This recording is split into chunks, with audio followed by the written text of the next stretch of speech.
आपकी अदालतमध्ये विद्या बालन यांच्यावर आरोप आहे की यांच्या लुक्समुळे यांना सतत टीकेला सामोरं जावं लागतं.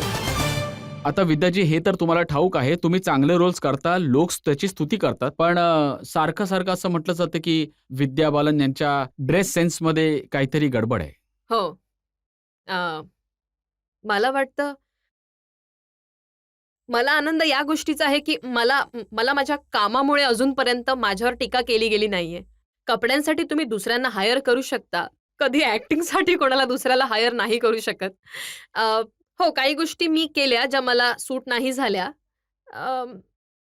आणि I was not that interested की मी जाऊन बघावं काय चुकीचं होतंय, काय काय मी केलं पाहिजे, काय नाही केलं पाहिजे. मग जेव्हा पाणी डोक्यावरून जायला लागलं, त्यानंतर मी लक्ष द्यायला सुरुवात केली. त्या डोक्यावरून गेलेल्या पाण्याचे काही फोटो आमच्याजवळ नाही, नाही, आहेत. मी गरज ते नाहीये. कोर्टामध्ये सादर करू इच्छितो. कारण जनतेला पण आठवण व्हावी की तुम्ही कसे कसे ड्रेसेस घातले होते.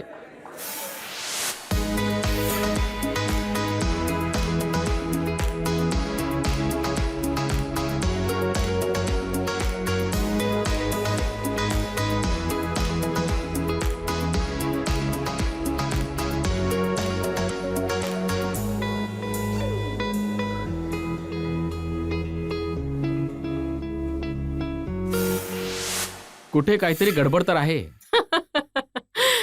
खूप जास्त गडबड होती. आता माझ्या मते मी ती सुधारली आहे. जर सुधारली असती तर पाच्या प्रीमियरमध्ये तीच साडी नेसून का आला असता जी ऐश्वर्या रायने ओपरा विन्फ्रीच्या शोमध्ये नेसली होती. ती साडी अजिबात नव्हती.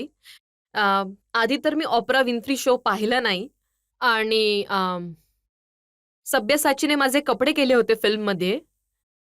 तर मी त्यांच्याचकडनं एक साडी घेतली होती. प्रीमियरसाठी 2-3 ऑप्शन्स होते. आय सिलेक्टेड द साडी जी मला खूप आवडली अँड आय बॉट इट. माझ्यावरती खूप चांगली हे वाटली. फोटो माझ्याकडे आहेत. हां. ज्यात सेम साडी तुम्ही नेसली आहे जी त्यांनी नेसली होती. नाही, बॉर्डर तर वेगळी आहे. थोडीशी. ब्लाउज पण वेगळं आहे. पण बेसिक डिझाईन तीच आहे. हो, पण सब्यसाचीने केल्या आहेत दोन्ही साड्या. I कधी think काही गडबड होते त्यामुळेच तर तुम्ही फॅशन डिझायनरवर नाही, ढकलून नाही, नाही, देता. नाही. नाही, अजिबात नाही. मी म्हणत आहे की दोन्ही साड्या सब्यसाचींनी केल्या आहेत. मला त्यांचे कपडे खूप चांगले वाटतात की मी आजकाल त्यांचेच डिझाईन जास्त वापरते मी. ते खूप उत्तम डिझायनर आहे. मी त्यांच्यावर आरोप नाही लावत आहे.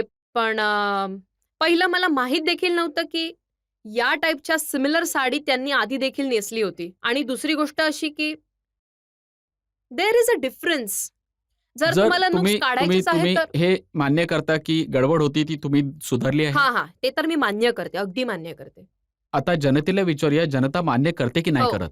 मॅडम, आम्ही सगळ्यांनी पाहिलंय की तुम्ही तुमच्या करिअरच्या सुरुवातीला खूपच सिंपल, साधे, सरळ घरातले रोल्स केलेत. पण हळू-हळू हे बेबी, गुरु तर काय या ग्लॅमर वर्ल्डमध्ये आपला स्टँड राखण्यासाठी एक मजबुरी बनते का ॲक्ट्रेससाठी असे रोल स्वीकार करणे? नाही, मला नाही वाटत की ते सगळं कपड्यांबाबतच असतं. मला वाटतं एका ॲक्टरसाठी प्रत्येक वेळी काही वेगळं करणं एक चॅलेंज खरोखरच असतं. आणि sometime it works and sometime it doesn't work. So it's a gamble. तर मी प्रत्येक वेळी प्रयत्न करत असते की नवीन करण्याचं. तर कधी लॉटरी लागते तर कधी चपराक पण बसते. आधी तर तुम्ही खूप शिस्तप्रिय होतात. जर लव्ह सीन पण करायचा असेल तर कपडे घालूनच करायचा. आता पण आहे. अजून बदलला नाही त्या बाबतीत. नाही, त्या बाबतीत नाही बदलले मी. पण एक सेन्सेशनल फोटो सेशन तुम्ही केलं आहे. हो. त्याचे मी काही फोटो सगळ्यांना दाखवू इच्छितो. ओके. मग माहीत पडेल की तुम्ही किती बदललेले हो, आहात. हो.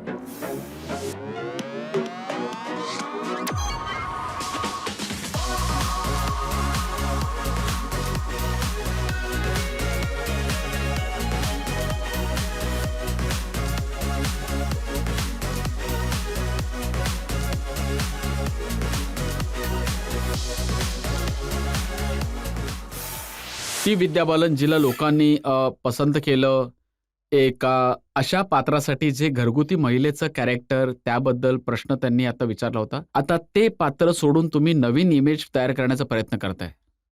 नाही, मला वाटतं की जसं की म्हणाले की एका ॲक्टरसाठी कोणतेही लिमिटेशन नाही ठेवलं पाहिजे. प्रत्येक वेळी काहीतरी नवीन करण्याचा प्रयत्न केला पाहिजे. कधी-कधी असे फोटोशूट्स काही वेगळं you know an attempt to do something different. पण महत्वाची गोष्ट ही आहे की तुम्ही कोणत्या लोकांसोबत काम करत आहे त्याच्यामध्ये अश्लीलता नाही असली पाहिजे.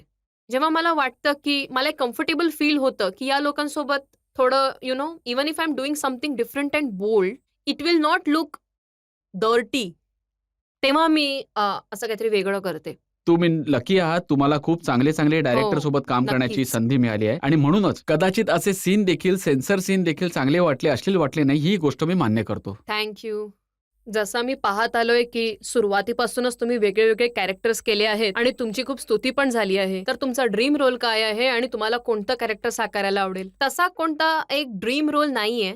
हेच स्वप्न आहे की जो रोल मी करेन तो प्रत्येक ऍक्टरसाठी प्रत्येक ऍक्टरला तो ड्रीम रोल वाटावा. पण याच प्रकारे जसा मी कधीच विचार केला नव्हता की पासारखा रोल मला मिळेल किंवा मग इश्कियासारखा एक रोल मला मिळेल. आणि मी खूप आनंदी आहे की व्हरायटी आता तर लोक माझ्यासाठी रोल्स लिहायला लागले आहेत. मी त्यांची खूप आभारी आहे.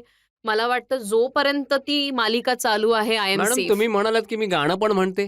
मी गाणं म्हणते. हो ना, गाणी कधी? काही मी खूप वाईट गाते.